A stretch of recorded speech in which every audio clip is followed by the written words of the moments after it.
Hey everyone, welcome back to Corporate Decoder, the place where we sift through corporate filings so you don't have to. In today's video, we're diving into EuroDry's latest annual report. This isn't your typical Hollywood blockbuster, but trust me, there are plot twists. We will see why an investment in a shipping company can carry a high degree of risk. Before we jump in, if you appreciate getting straight insights from corporate documents, hit that subscribe button. We also have a Discord community linked in the description below to discuss these things in more detail. Alright, let's jump right into it. Unfortunately, there's not a lot to see here in the beginning. We're going to skip over some of these items which are mostly reserved so we can go ahead and skip to the good stuff. Risk factors. EuroDry operates in the volatile dry bulk shipping industry and there's no sugarcoating it. The company states that their future profitability hinges on charter rates, and these rates are as predictable as the weather. Changes in global economics, politics, and even environmental concerns directly impact their bottom line. They face the risk that they may not be able to charter their vessels in the future, or renew existing charters at rates sufficient to allow them to meet their obligations or to pay dividends to their shareholders.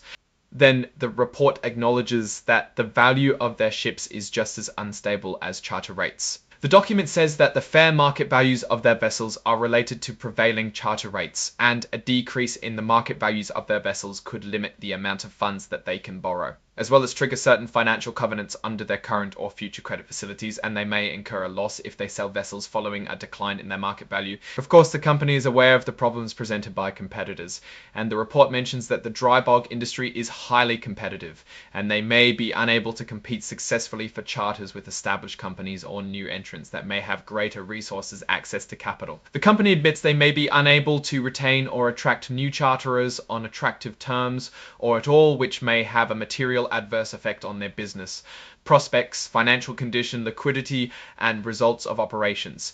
The next major warning concerns the ESG policies and the increasing demands from investors for sustainable practices. Investor groups and lenders are really caring about this.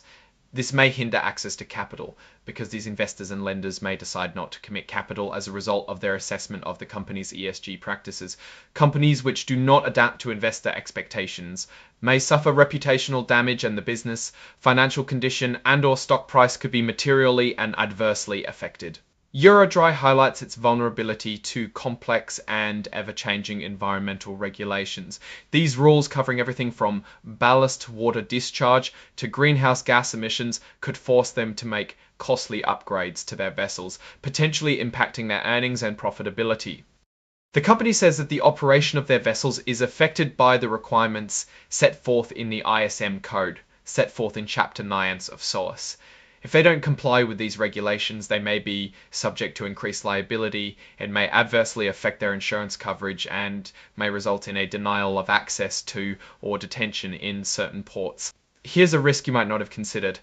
EuroDry states that they expect that their vessels will call in ports in South America and other areas where smugglers attempt to hide drugs and other contraband on vessels with or without the knowledge of crew members. They say that to the extent their vessels are found with contraband or stowaways, they may face governmental or other regulatory claims, which could have an adverse effect on their business, results of operations, cash flows, financial condition, and ability to pay dividends.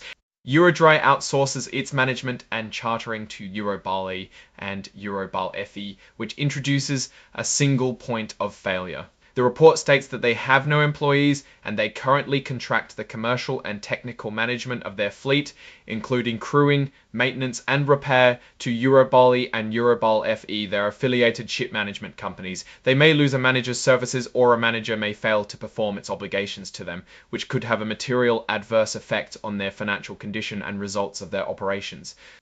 Here's where things get sticky with potential conflicts of interest. The main officers are also heavily involved in EuroDry, creating situations where what benefits one company might hurt the other.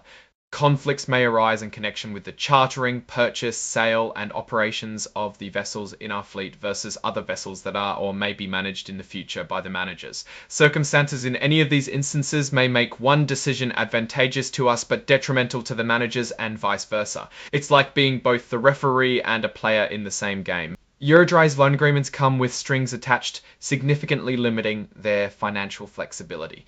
These restrictions may limit their ability to incur additional indebtedness, create liens on our assets, sell capital stock of their subsidiaries, and more. The lender's interests may be different from their interests and they may not be able to obtain the lender's permission when needed. This may prevent them from taking actions that are in their best interest.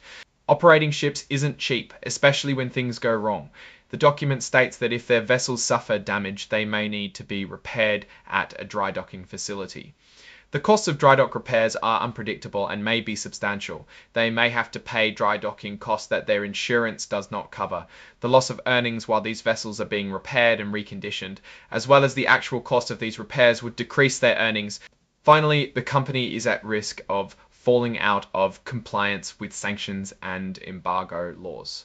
If their vessels call on ports located in countries or territories that are the subject of countrywide or territory-wide comprehensive sanctions or embargoes imposed by the US government or other applicable governmental authorities, or engage in other such transactions or dealings that would be violative of applicable sanctions laws, it could lead to monetary fines or other penalties and or adversely affect their reputation and the market for their shares of common stock and its trading price. Now, let's check the report card for EuroDry. First, a note on fleet data. We can see that the average number of vessels was 10.6 in 2023, growing to 13.0 in 2024, and fleet utilization remained fairly steady during both years. When looking at the statement of operations data, we can see that the time charter revenue increased to about $64.7 million in 2024, a decent jump from $47.880 of 8-time charter revenue increased to about $64.7 million, twice to about $64.7 million in 2024, a decent jump from $47.88 million in 2023. This meant there was a net loss attributable to controlling shareholders of about $12.6 million in 2024. The business reported operating loss of about $623. This meant there was a net loss attributable to controlling shareholders of about $12.6 million.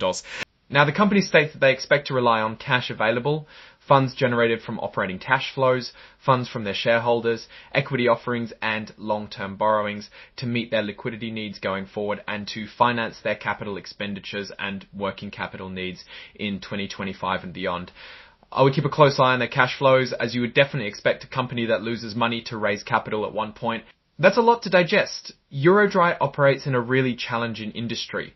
While the company did generate more revenue year over year, high levels of risk in the dry bulk industry and company, as well as the debt levels, are putting significant pressure on the results of operations.